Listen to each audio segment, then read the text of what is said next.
So the state of Tamil Nadu are protesting against something so weird. Would you believe it, ladies and gentlemen? They are protesting against a disease. और ये जो शख्स है जो ये आंदोलन के पीछे है, इनका नाम है LKG, लालगुडी करुपैया गांधी. ये बताइए, आप तो कहते हैं कि आपका नाम गांधी है, लेकिन आप तो मद्रासी हो. நான் இப்ப இதுக்கு பதில் தமிழ்ல சொன்னா உனக்கு புரியுமா? No, what? மண்டே ஆட்ற. என்ன வண்டி ஹிந்தில கேள்வி கேக்குற?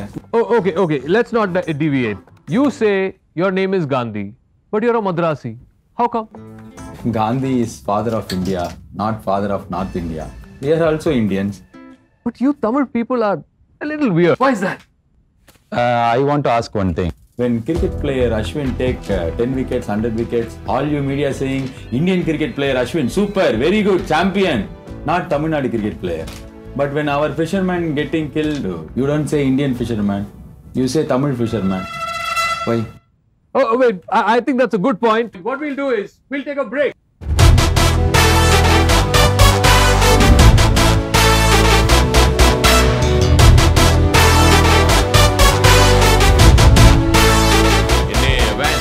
டெல்லி வரைக்கும் இப்ப சீன் காட்டுற, இவனை வர சொல்லு. அப்பா சூப்பரா இருக்குங்க. அந்த பக்கம் பாகிஸ்தானா? ஜப்பான். சார் एक फोटो ले लो सर. फोटो எடுத்துக்கலாமா? இந்த பக்கம்.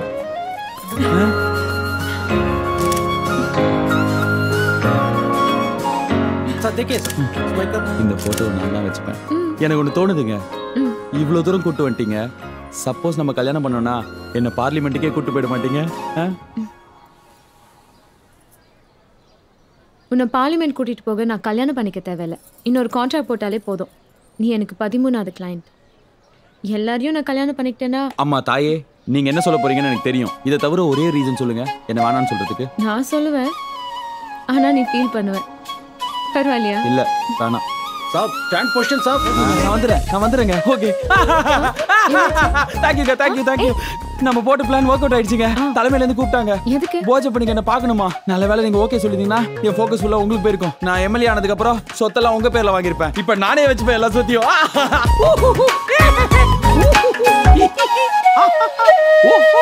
நோய் எதிர்த்து போராட்டம். அதுக்கு முன்னாடி தலைவருக்காக மொக்கையா ஒரு கவிதை. அண்ணே, தலைவர் என் கூட பேசிட்டாருண்ணே.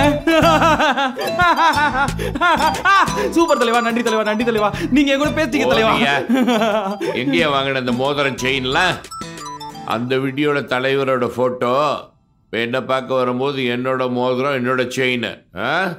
பேரு காந்தி, ஆனா நீ பண்றதெல்லாம் நீ பொழைச்சுப்ப. அண்ணே, தலைவர் என் பேரை சொல்லிட்டாருண்ணே. காந்தி தானே உன் பேரு? சிவாஜி இல்லல்ல?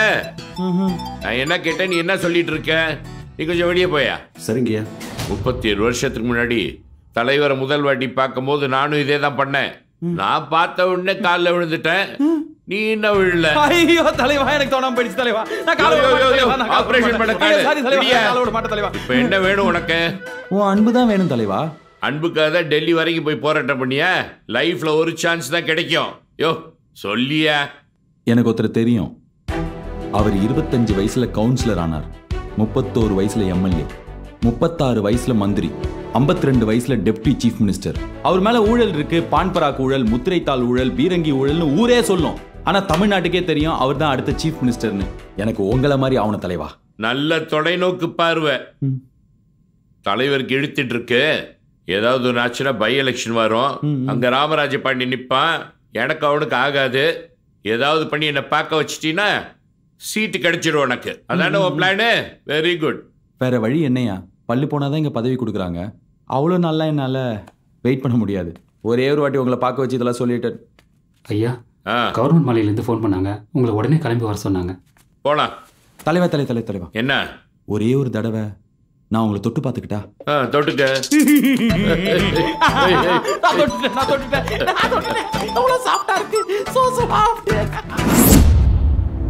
இந்தியாவின் மூத்த தலைவரும் தமிழக முதல்வருமான திரு ஆவுடையப்பன் அவர்கள் சிகிச்சை பலனின்றி மருத்துவமனையில் இன்று இயற்கை எய்தினார். முதல்வரின் மரணம் தமிழக மக்களை பெரும் அதிர்ச்சியிலும் மீளா துயரத்திலும் ஆழ்த்தியுள்ளது. துணை முதல்வர் போஜப்பன் முதலமைச்சராக பதவியேற்க தனது ஆதரவாளர்களுடன் ஆளுநர் மாளிகை விரைந்துள்ளார். இன்னும் சற்று நேரத்தில் முதல்வராக பதவியேற்பார் என்று எதிர்பார்க்கப்படுகிறது.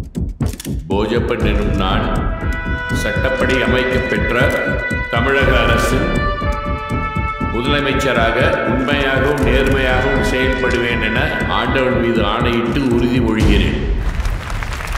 புதுசா சிஎம் ஆயிருக்கிற நம்ம போஜப்பனையாக்கு வாழ்த்துக்கள். அவர் எவ்வளவு நாள் பதவியில் இருப்பார் அப்படின்றது எனக்கு மட்டும் இல்ல, உங்களுக்கு மட்டும் இல்ல, அவருக்கே தெரியாதுன்னு நினைக்கிறேன்.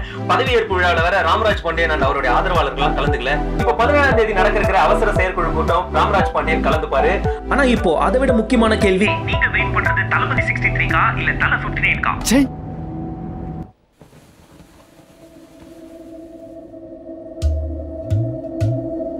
தலைவர் இல்லாத முதல் செயற்குழு.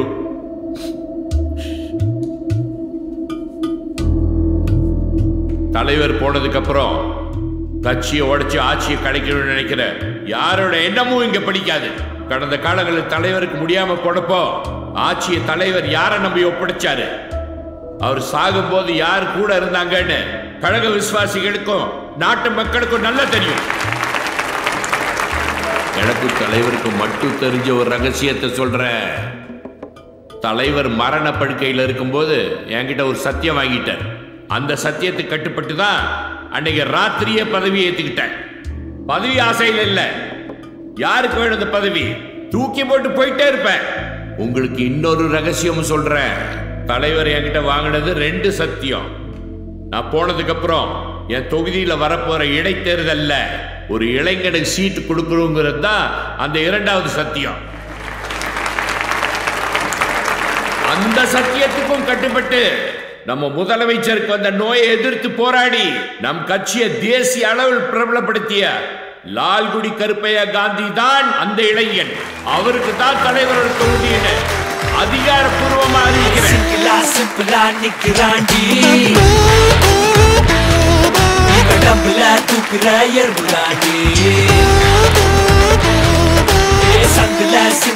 பாடுவாண்டி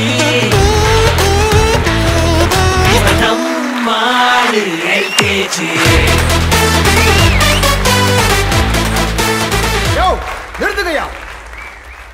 தலைவர் சாகிறதுக்கு முன்னாடி 10 நாளா யாருக்கிட்டையும் பேசவே இல்லை. அவர் உனக்கு 50 சத்தியம் பண்ணி கொடுத்தாரா? எங்க அண்ணன் ராமராஜ் பாண்டியா பதவிக்கு வரக்கூடாதுன்னு கண்ணனுக்குலாம் சீட்டு கொடுக்குறீங்களா?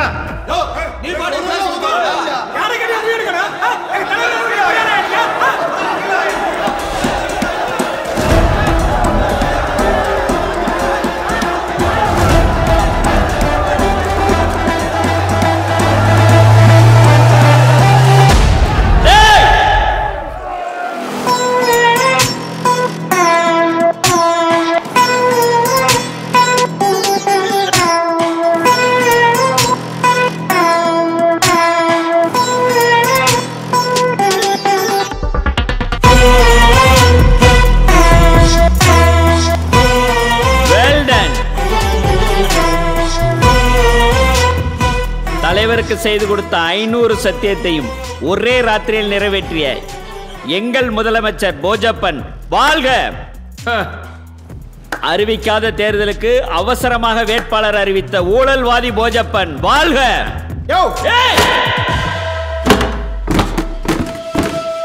தலைவர் இறந்தோன்னு ராத்திரியோட ராத்திரியா பின்வாசல் வழியா வந்து பதவி ஏத்துட்டு அதை தக்க வைக்கிறதுக்கு இப்ப நீ அறவாறு ஒரு நாடகாட எங்கப்பா. எங்க இடைத்தேர்தல் வந்து எனக்கு சீட்டு கொடுத்தா நான் ஜெயிச்சிருவேங்கிற பயத்துல இப்ப இவனுக்கு சீட்டு கொடுத்துருக்க.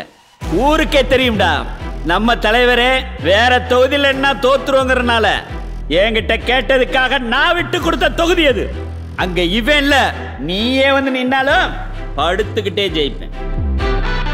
கட்சி சீட்டு கொடுத்து அதுல நின்று ஜெயிக்கிறவன் அரசியல்வாதி. கட்சி சீட்டே கொடுக்காட்டாலும் தனியா நின்று ஜெயிக்கிறவன் தலைவன். நான் தலைவன்டா. இப்ப சொல்றேன், லால்குடி என் சொந்த தொகுதி. அங்க நான் தனியா நின்று ஜெயிப்பேன். நான் ஜெயிக்கிறப்ப கட்சி ஆட்சி என் பின்னாடி இருக்கு. நான் சிஎம் இருப்பேன், நீ ஜெயில இருப்ப.